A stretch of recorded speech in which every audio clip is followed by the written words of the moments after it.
मछली का शिकार। एक शिकारी ने कुंडी में गोश्त की बोटी लगाकर दरिया में फेंकी। एक मछली इसे खाने दौड़ी। वहीं एक बड़ी मछली ने इसे रोका कि इसे मुंह ना लगाना, इसके अंदर एक छुपा हुआ कांटा है जो तुझे नजर नहीं आ रहा।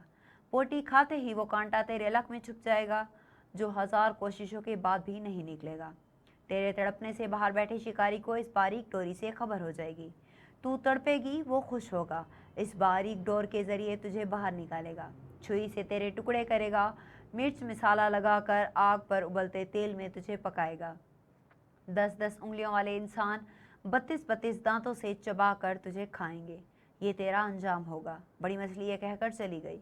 छोटी मछली ने दरिया में रिसर्च शुरू कर दी। न शिकारी, न आग, न खोलता तेल, न मिर्च मसाला, न 10-10 उंगलियों और 32-32 दांतों वाले इंसान, कुछ भी नहीं था। छोटी मछली कहने लगी, ये बड़ी मछली अनपढ़, जाहिल, पत्थर के ज़माने की बातें करने वाली, कोई हकीकत नहीं इसकी बातों में। मैंने खुद रिसर्च की है, इसकी बताई हुई किसी भी बात में सच्चाई नहीं। मेरा ज़ाती मुशाहिदा है, वो ऐसे ही सुनी सुनाई नाम निहाद गैब की बातों पर यकीन किए बैठी है।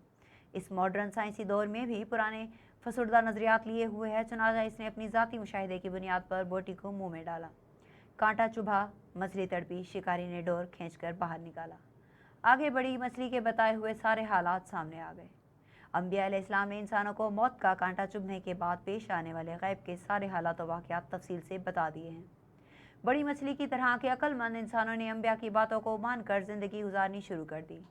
छोटी मछली वाले नज़रियात रखने वाले अंबिया का रास्ता छोड़कर अपनी ज़ाहिरी रिसर्च के रास्ते पर चल रहे हैं।